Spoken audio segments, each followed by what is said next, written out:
Okay, now today we will study about the Le-Chatelier principle. What is Le-Chatelier principle? If a system in equilibrium is subjected to change in concentration, temperature, pressure, the equilibrium shift in that direction which tends to undo the effect of change imposed. It means if we increase the concentration, equilibrium will shift in that direction where the concentration will decrease. If we decrease the concentration, equilibrium will come in that direction where it will increase.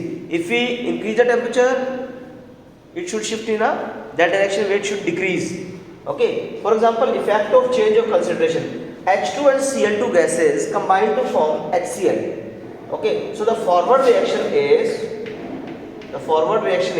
hydrogen gas combined with the Cl2 gas to form HCl, and in the backward reaction HCl break down to form chlorine and hydrogen. So forward reaction is equal to backward reaction. Equilibrium is there. In this reaction there is an equilibrium. But if I increase hydrogen or chlorine, suppose if I increase of hydrogen or chlorine, so it is sure that equilibrium will disturb. We have increased hydrogen or chlorine. It means more of HCl break down into H2 or Cl2. This reaction will assume the addition of H2 or Cl2 like this, and more of the HCl is break down into hydrogen or chlorine. So how that more production of H2 or Cl2 can be used?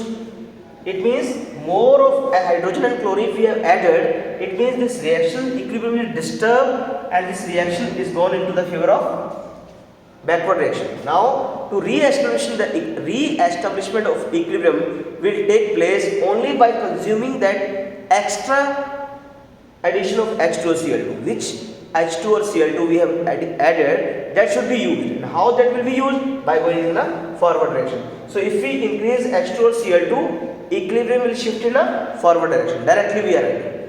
Same in the case of change of temperature. Nitrogen and hydrogen combine to form ammonia.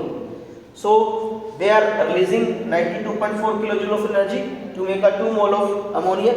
So it means this is an exothermic process, and in the endothermic process the energy is absorbed. In the forward process this is an exothermic because release of energy, and in the backward what is going on in the backward?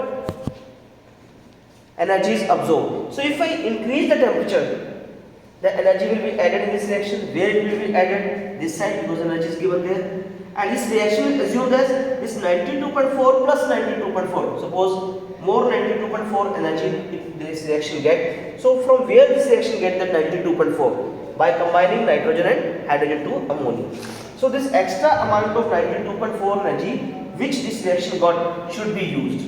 That already told the undo the effect. So how much energy is gained, that should be used, and that how it will be used? By going the reaction in a backward direction. So this was all about Le-Chatelier principle. Effect of pressure you will study from home. Okay, thank you.